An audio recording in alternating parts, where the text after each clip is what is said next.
a hablar ahora de otro tema que sin duda alguna pues ha acaparado la atención en los últimos días, el dengue, los casos que van en aumento. Bueno, hay muchas personas que, por ejemplo, cuando tienen algunos de los síntomas de dengue, tienden a automedicarse siempre, pues más de algún familiar, la mamá, la abuelita, pues indican tómese esto, lo otro, pero recuerde que esto es muy peligroso y precisamente hay algunos medicamentos que no se pueden consumir mientras se presentan los síntomas del dengue porque incluso podrían empeorar nuestro estado de salud. Nuestra compañera Mabel Saucedo precisamente ha consultado con un experto y nos ha preparado el siguiente reporte. Así que Mabel, buenos días, te escuchamos.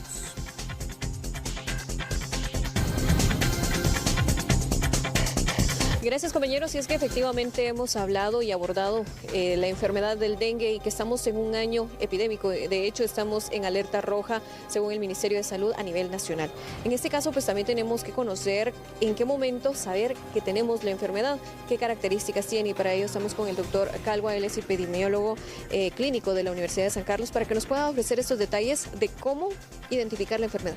Bueno, mucho gusto, gracias por la oportunidad. Lo que queremos que sepa la población es que un aspecto muy importante consiste en una evaluación médica desde un inicio, especialmente en una situación de brote como la que estamos viviendo. ¿Por qué? Porque la evaluación médica primero nos va a tirar signos y síntomas, con lo cual podemos tratar de diferenciar entre una infección respiratoria, que también se da alrededor del tiempo de las lluvias, o una infección que tiene que ver con el dengue.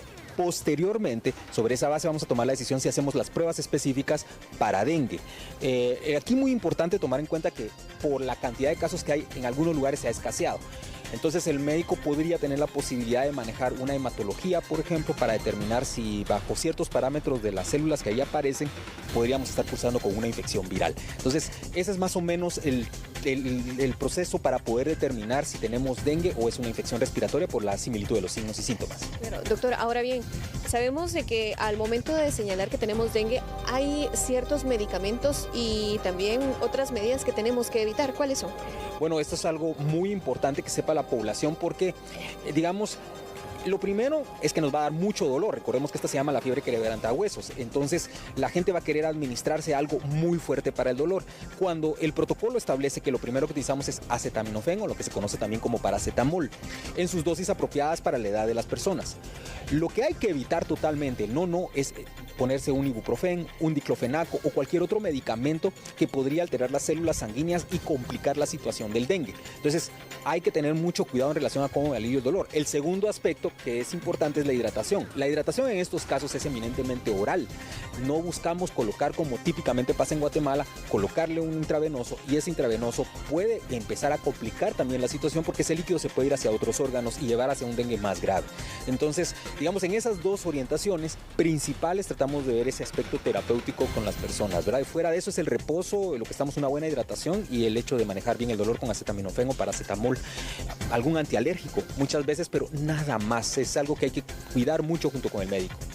Doctor, y ahora bien, sabemos de que en muchos de los casos, pese a los síntomas, dolor de cuerpo, fiebre, dolor de cabeza, dolor de ojos y demás, que son del dengue propiamente, las personas pueden continuar con sus actividades regulares, asistiendo ya sea al trabajo o a la escuela, al instituto. En este caso, los pacientes y en general los pacientes que surgen o tienen una infección tienen que estar aislados relativamente, ¿verdad? Durante unos días, normalmente son otros 5 o 6 días, porque durante ese periodo infectivo, si los pica un mosquito y pican al cuidador, por eso el cuidador tiene que tener mucho cuidado, también pueden cursar con infecciones, y eso lo hemos visto con mucha frecuencia, ¿verdad? Hay que tomar en cuenta que hay estudios muy importantes, recientemente estamos revisando esto aquí en la universidad y en la facultad, en el equipo que trabajamos, es el aspecto relacionado a que hay dengue asintomático. Y el dengue asintomático es que una persona no va a tener nada de esos síntomas, pero sí tiene la infección. Y se ha visto que estos dengues asintomáticos son los que también pueden contribuir a los aspectos relacionados a la infección, ¿verdad? Entonces, por eso hay que tener cuidado con el aislamiento de los que sí sabemos que están sintomáticos. Doctor, para finalizar, hay 4 serotipos del dengue. ¿Nos puede dar varias veces dengue y cada vez podría ser más peligroso? Es correcto. De hecho, ese es el principio del cuidado con estos pacientes. Antes se conocía como dengue clásico y dengue hemorrágico. La realidad es que esta clasificación ha cambiado a, por ejemplo, dengue que es, digamos, básicamente leve, un dengue que puede llegar a ser grave, ¿verdad? O cuando le llamamos dengue sin síntomas de alarma, dengue con síntomas de alarma y el dengue grave, que antes se conocía como hemorrágico.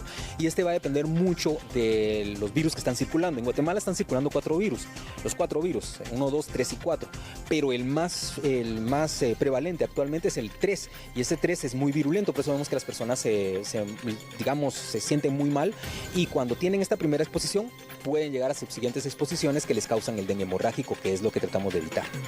Le agradecemos, doctor, por esta información, para que usted también lo tome en cuenta relacionado a lo que se vive en el territorio nacional con relación al dengue, y es que recordemos que también se ha señalado que la última epidemia de dengue fue en 2019 y este año es epidémico también. De hecho, ya se han registrado varias muertes y la mayoría de menores de 15 años. Así que es parte de la información que tenemos. En cámara, Diego Ulin. Regresamos con ustedes al estudio central.